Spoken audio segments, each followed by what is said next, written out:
Mateus 6, 22.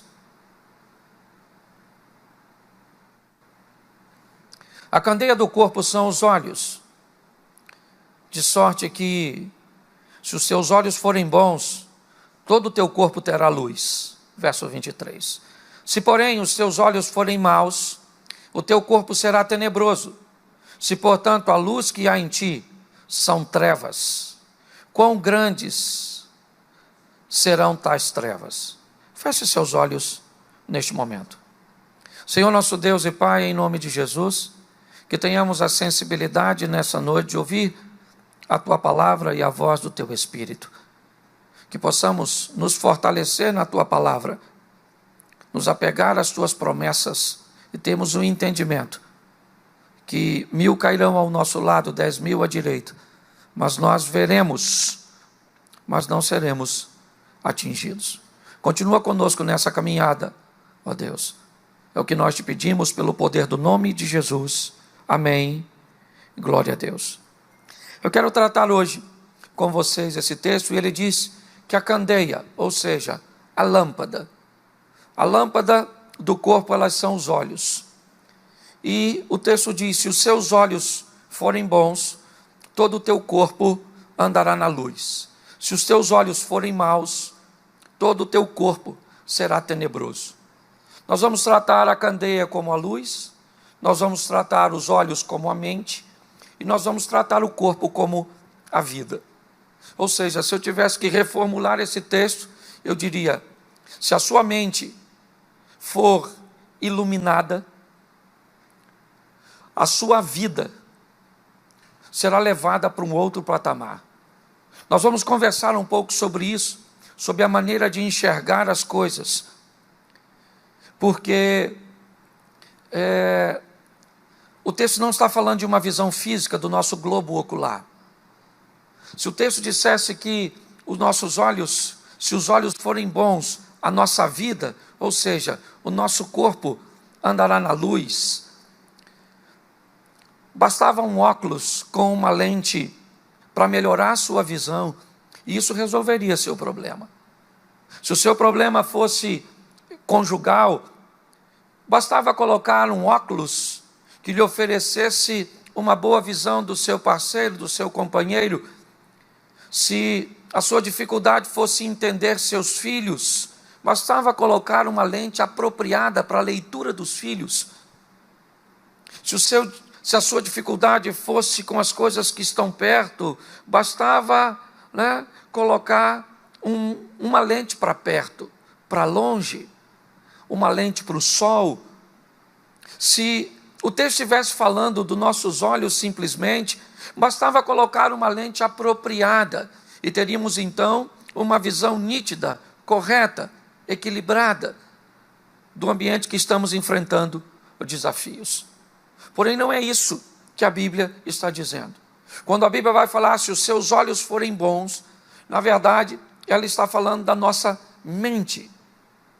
O texto diz: quando as pessoas têm a mente iluminada, quando são pessoas esclarecidas e abertas, quando são pessoas que conseguem enxergar as coisas num ambiente que não seja unilateral, quando consegue ter uma visão, não simplesmente do que a pessoa está fazendo, mas procurar entender por que a pessoa está fazendo, por que a pessoa está falando, por que a pessoa está se comportando daquele jeito. Isso é algo que vai além dos olhos.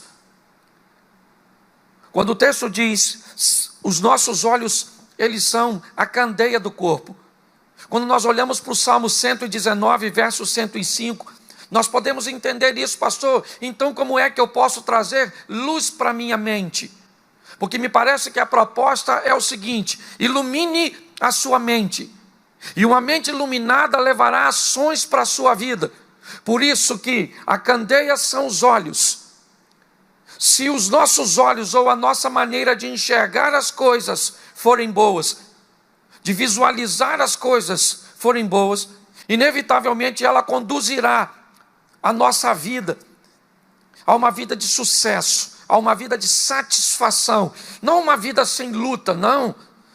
Eu estou dizendo uma vida de vitória, eu estou dizendo uma vida satisfatória. e não sem lutas. Fazer as coisas certas não me deixa imune às lutas. Fazer as coisas certas não me deixa imune aos problemas. Com todas as vezes que nós pensamos isso, inevitavelmente nós vamos ter um grande confronto com a caminhada cristã. Porque todas as pessoas que olham para si mesmo e buscam todos os acertos e tudo aquilo que faz de forma assertiva, inevitavelmente o que elas esperam da vida é o quê?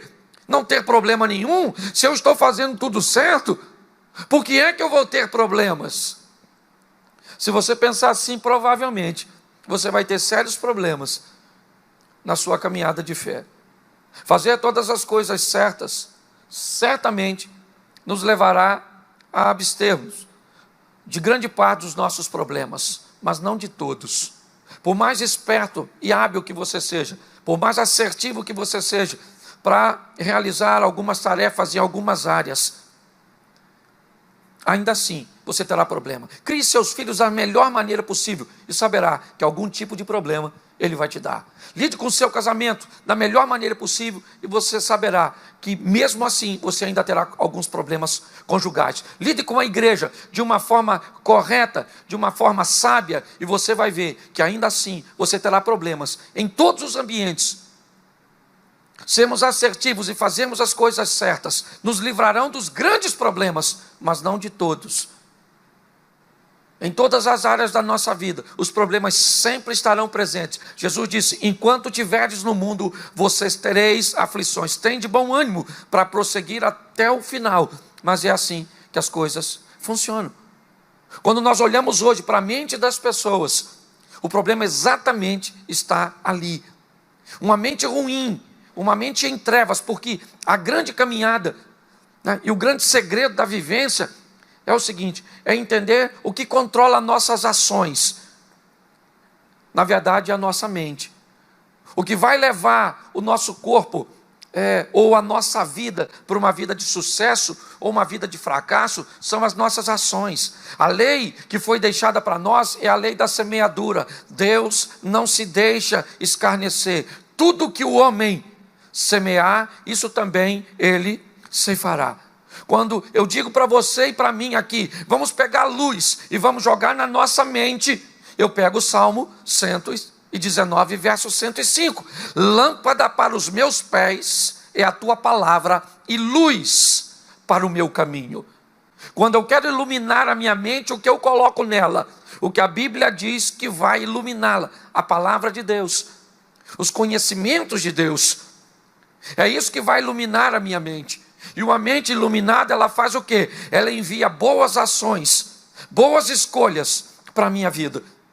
E quando isso acontece, o meu testemunho começa a iluminar outras pessoas. Ou seja, aquela lâmpada para os meus pés é a tua palavra, do Salmo 119, vira Mateus 5,14. Vós sois o sal da terra, o verso 13, e vós sois a luz do mundo, no verso 14. Quando nós pegamos a nossa vida, e isso é muito fácil de entender. Deixa eu te dar uma explicação, eu gosto de facilitar o máximo possível. Uma mente boa, saudável, ela vai conduzir a nossa vida a uma vida boa. Uma mente ruim e contaminada vai conduzir a nossa vida a um estilo de vida ruim. E é fácil. Pense comigo.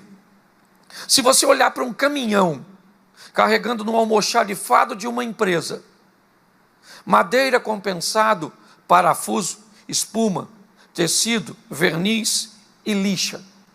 Mediante a tudo isso que eu disse a você, que está entrando pela porta do almoxarifado dessa empresa, o que você imagina que uma empresa que trabalha com madeira, com compensado, com parafusos, com espuma, com lixa, com verniz, o que você acha que ela fabrica? Será que ela fabrica celulares? Será que essa empresa, ela fabrica pneus? Quando nós olhamos para uma empresa que no seu almoxarifado entra madeira, compensado, parafuso, lixa, verniz, tecido, espuma, inevitavelmente, ela trabalha em algum ramo dos móveis. Tudo aquilo que entra me faz ter uma leitura do que vai sair. A expedição dessa empresa, né, ela vai levar para fora dela o resultado de tudo aquilo que entrou. Se você passar por alguém e ver alguém comprando argamassa, cimento, pregos e pisos, você imagina que essa pessoa vai fazer o quê? O que ela está fazendo? O que ela está carregando, o que ela está comprando, o que ela está colocando no seu carro, o que ela está levando para a sua casa, pode me dar uma boa definição do que ela vai fazer. Seja franco, se você visse alguém com argamassa, cimento, certo?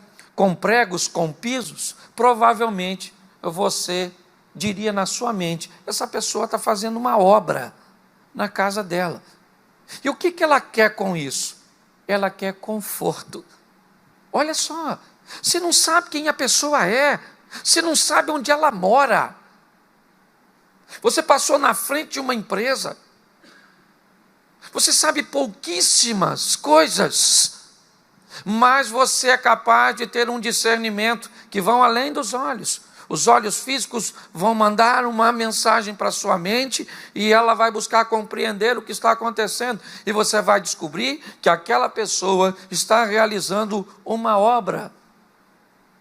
E o propósito é conforto. Todas as pessoas que fazem obras, fazem para melhorar o conforto.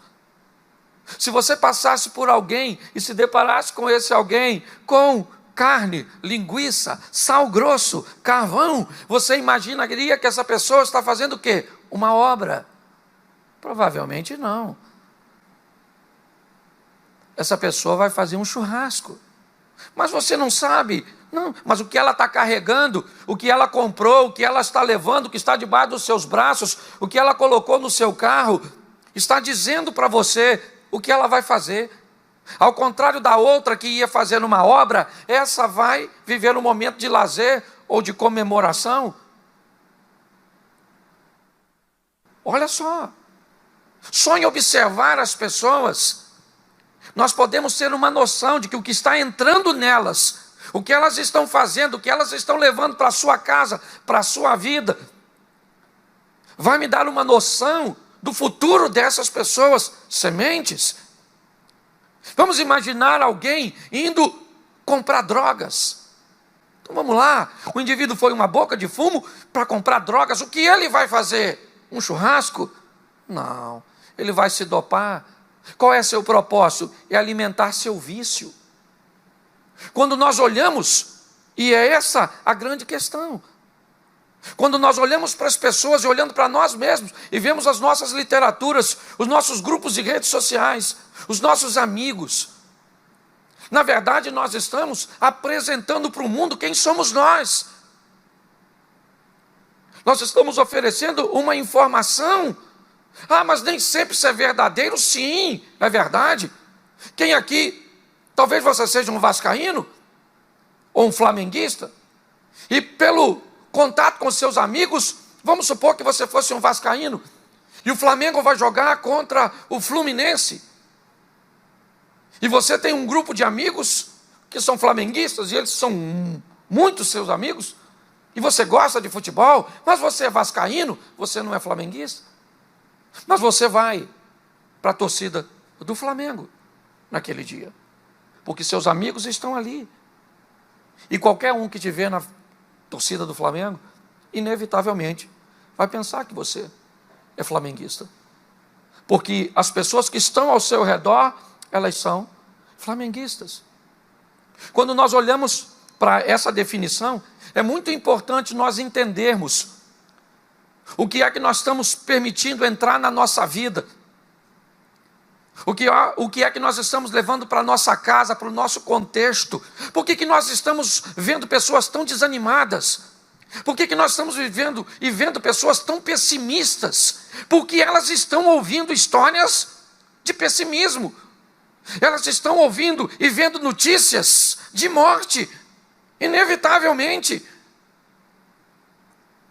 Não podemos esperar do que elas vão dizer, de suas perspectivas.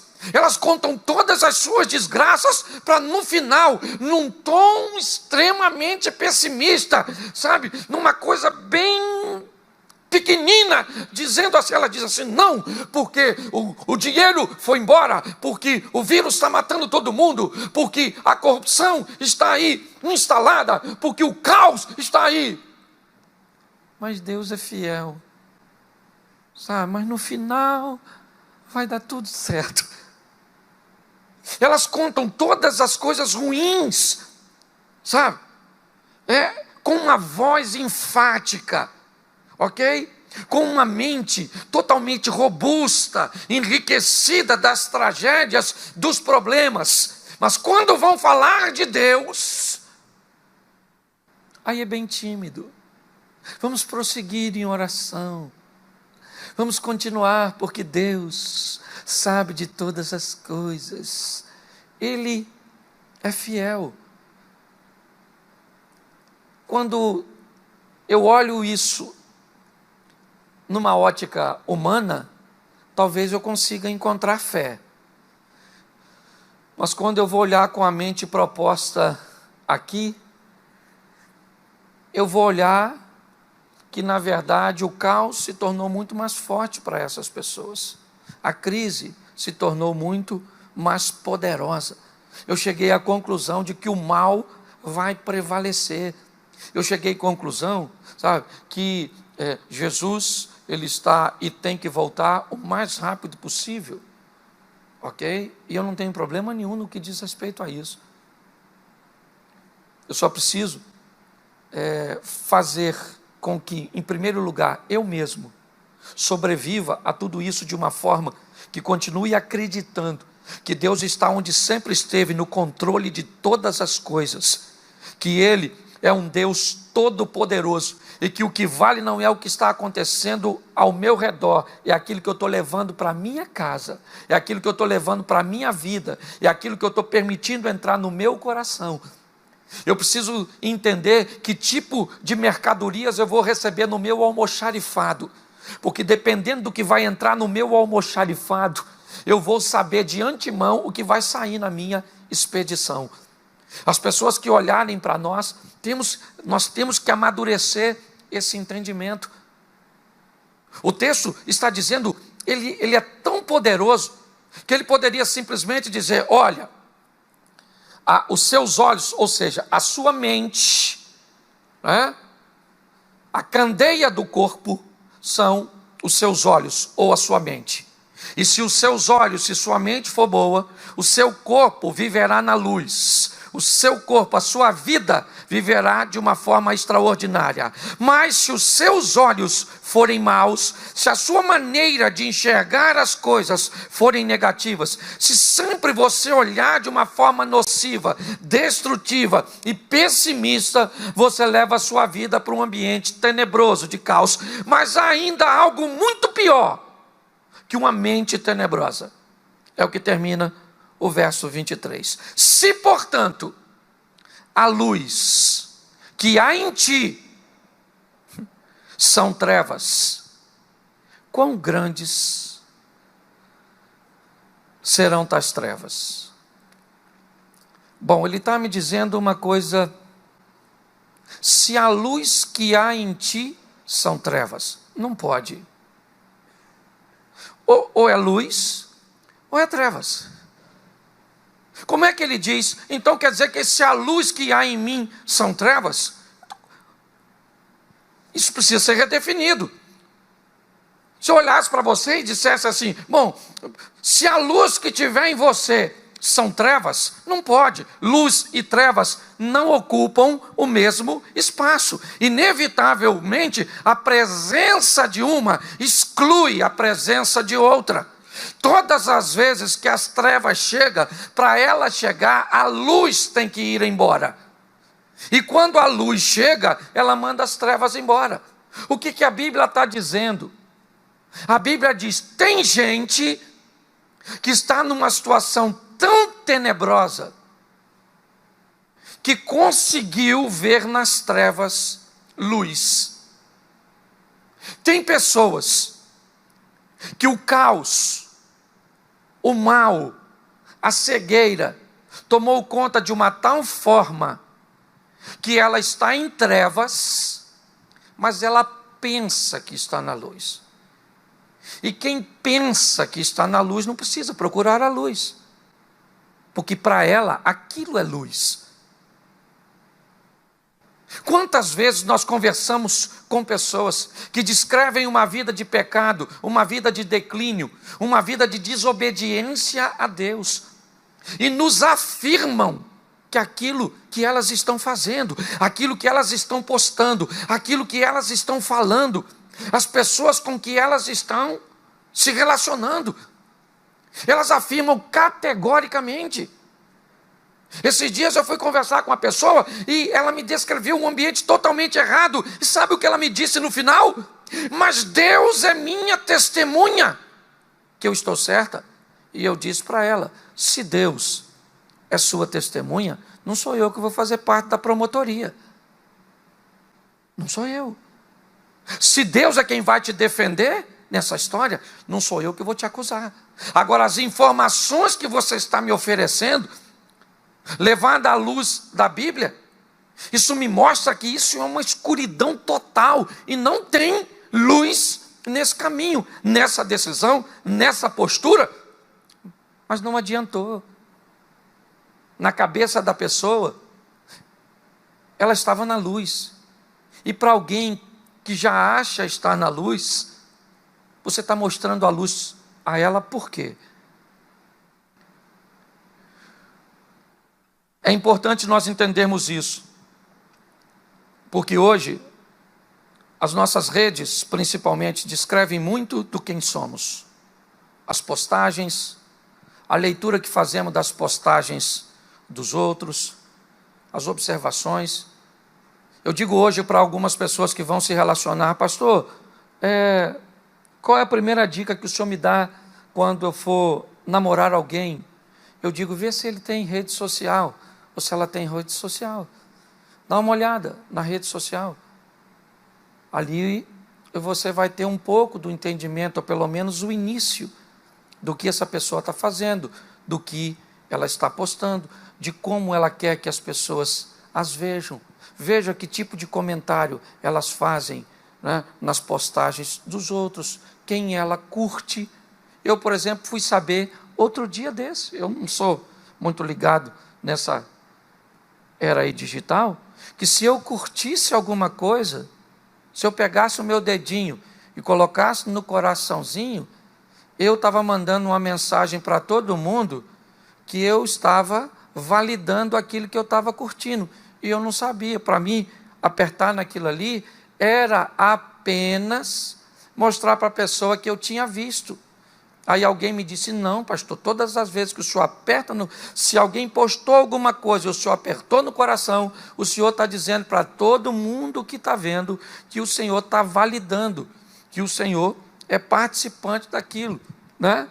E eu passei basicamente, presto muita atenção naquilo que eu estou fazendo agora. Eu quero que você entenda qual é o grande desafio de nós nos relacionarmos com Deus. Quando nós olhamos Romanos 11:34, ele diz, quem compreendeu a mente desse Deus?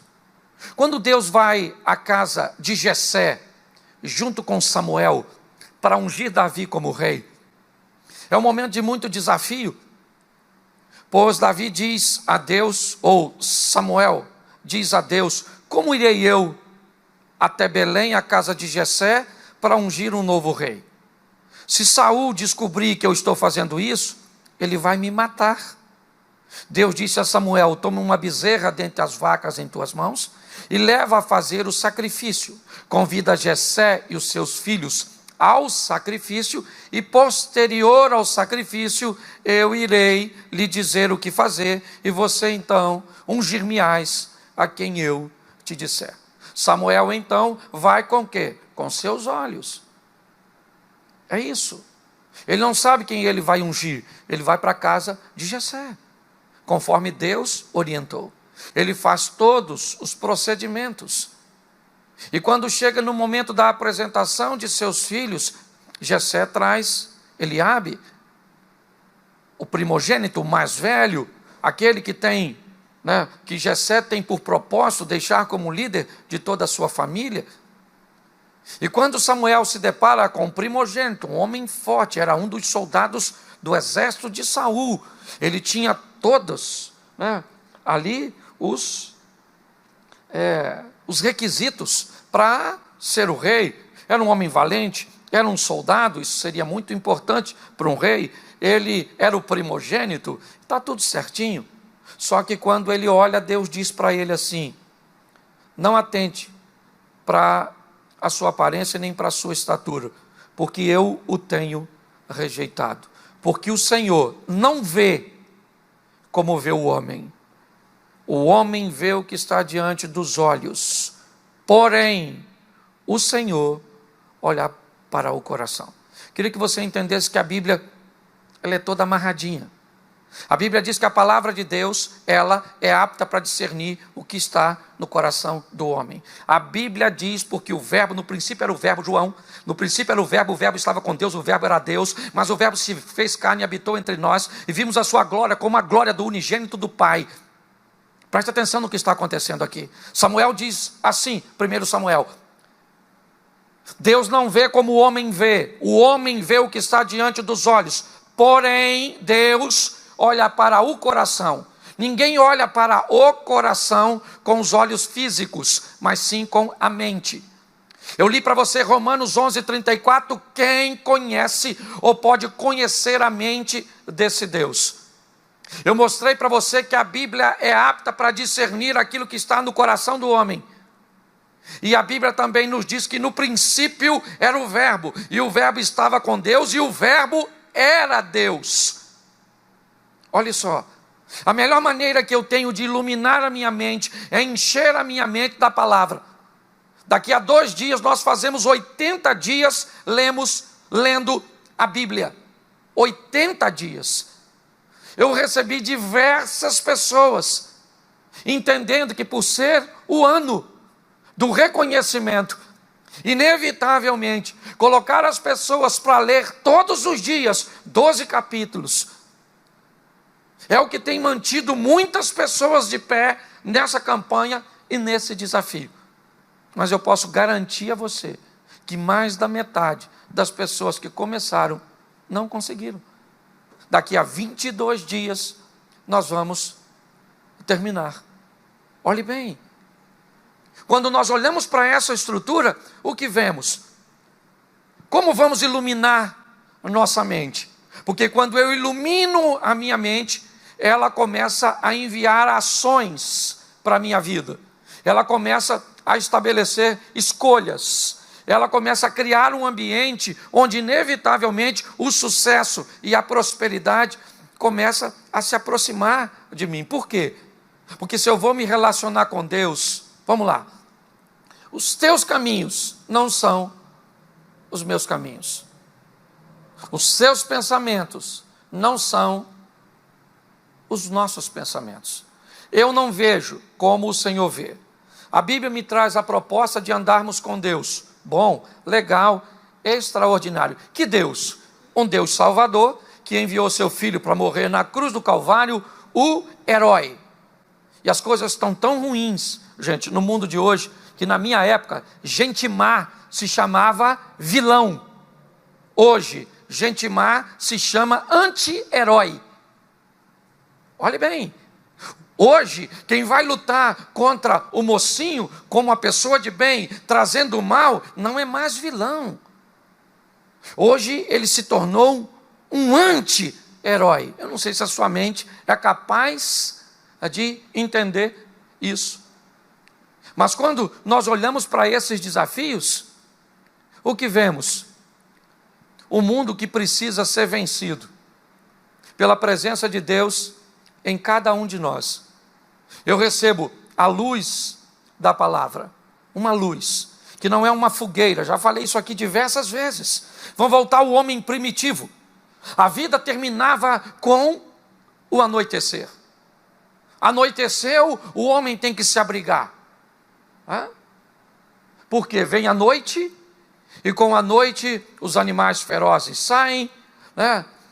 À noite, né, as trevas estabelecem os limites e está tudo bem. Até que o homem descobriu o fogo numa fogueira.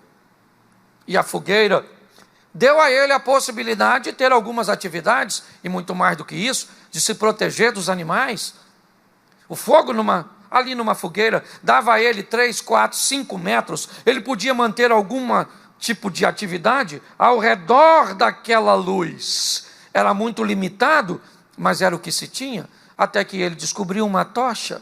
E a tocha deu a ele a possibilidade de um pouquinho mais adiante, de iluminar um pouquinho mais longe, 10, 15, 20 metros. O período, né, que a tocha estivesse acesa, ele tinha luz para romper as trevas, mas a tocha não lhe permitia ir muito longe.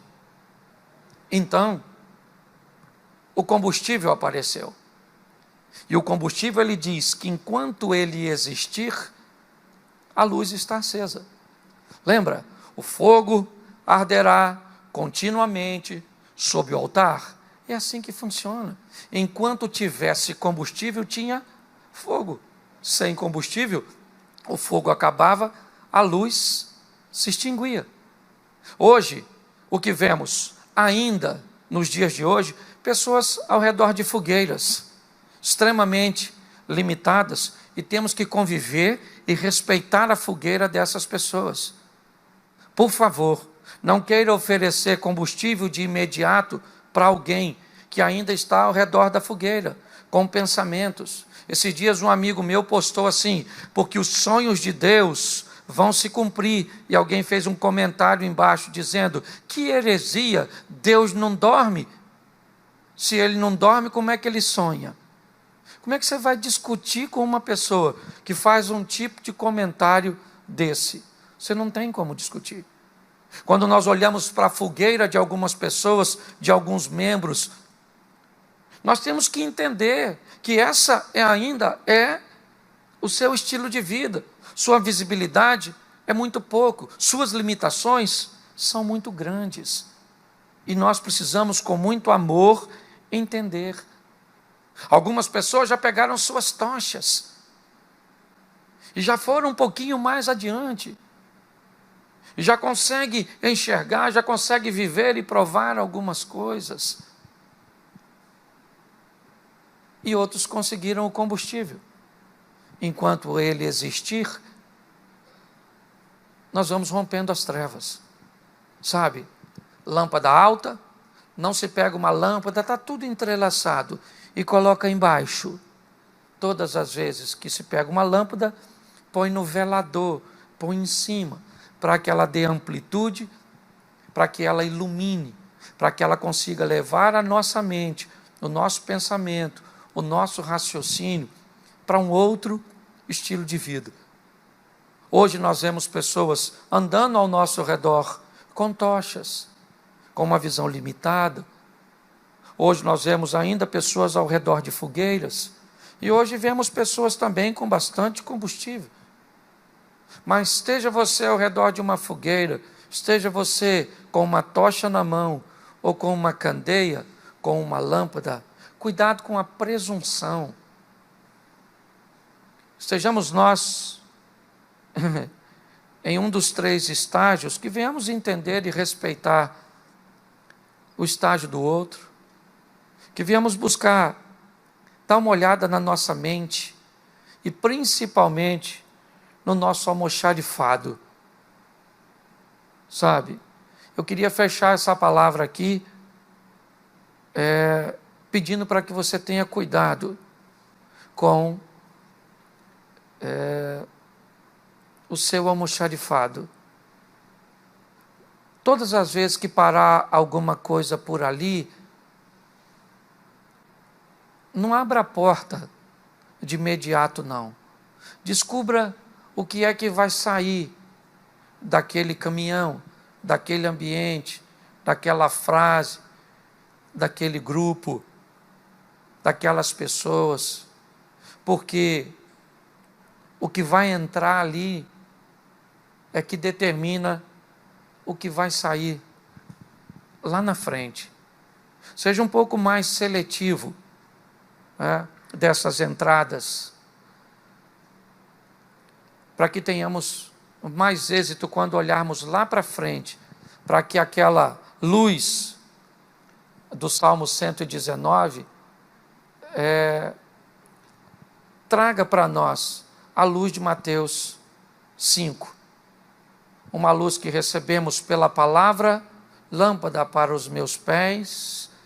Eu vivi de uma forma tão intensa que aquela luz mudou minha mente levou ações para minha vida gerou um testemunho esse que me fez luz do mundo, para iluminar a mente de outras pessoas.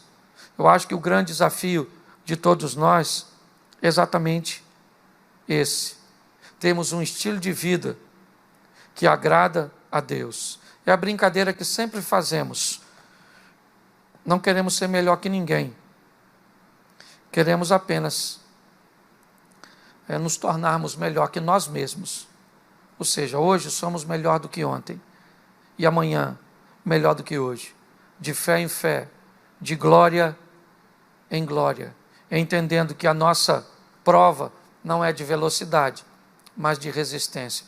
Que Deus possa nos dar condições de vivermos tudo isso. Fiz uma postagem esse dia que dizia, seja a igreja que as pessoas não estão indo, e seja a Bíblia que as pessoas não estão lendo. Eu acho que o que nós precisamos é viver um pouco mais a proposta do Evangelho de Deus, e que Deus nos sustente. Eu quero fechar, e vou fechar já com uma oração. Eu tenho dado a oportunidade às pessoas que têm caminhado conosco aqui durante esses cultos de ofertar, e no final nós oramos pelas ofertas e pelos dízimos. Nós ainda estamos seguindo firmes, mas com uma arrecadação hoje quase 50% menor do que antes, ok? Mas entendemos isso e temos orado para que as pessoas continuem manifestando a sua fidelidade e acreditando que Deus continua conosco nessa jornada. Mas eu queria impulsionar você a ser fiel a Deus e ver. Eu tenho algumas pessoas, tem sido muito engraçado, pessoas com portas abertas de emprego, pessoas fazendo negócios, né, nesse ambiente e sendo bem sucedido, porque quando Deus é conosco, o deserto e a crise têm que nos fazer prosperar. Eu queria que você ponhasse a sua oferta, você que está aqui, você que está aí, as ofertas, as contas estão aí na nossa rede social, e eu queria que você ficasse de pé. Eu quero orar por você e com você. E na quarta-feira nós vamos ter um culto abençoado, sempre aí agora às quartas, com 2 mensagens. Me dá um envelope aqui.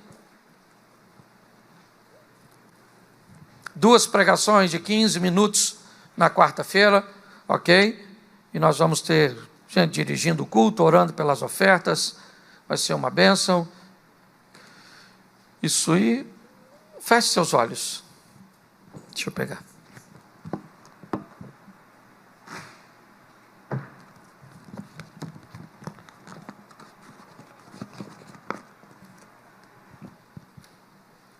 Feche seus olhos. Pegue a sua oferta, você que está em casa. Vamos ofertar ao Senhor. Pai, em nome de Jesus, que a nossa mente, ó Deus, esteja apta para entender que a nossa segurança está nas Tuas mãos, porque o Senhor é Deus do ouro e da prata. Muito obrigado porque o Senhor não tem deixado faltar. Muito obrigado porque o Senhor tem aberto não apenas portas na terra, mas janelas nos céus. E temos visto a Tua mão poderosa agindo em nosso favor. Sustenta-nos como a Tua igreja, ó Deus. Em nome de Jesus. Prospera a nossa despensa, nos faz comer o melhor desta terra. Abençoamos a fidelidade do teu povo, aqueles que trarão o dízimo aqui à frente, em nome de Jesus. Oh Pai, continua abençoando os teus filhos. Seja conosco, Senhor, nessa caminhada, em o nome de Jesus. Que o grande amor de Deus, o nosso Pai, a graça de nosso Senhor e Salvador Jesus Cristo e as doces consolações do Santo Espírito de Deus seja para com todo o povo do Senhor. E todos digam amém. Que Deus abençoe.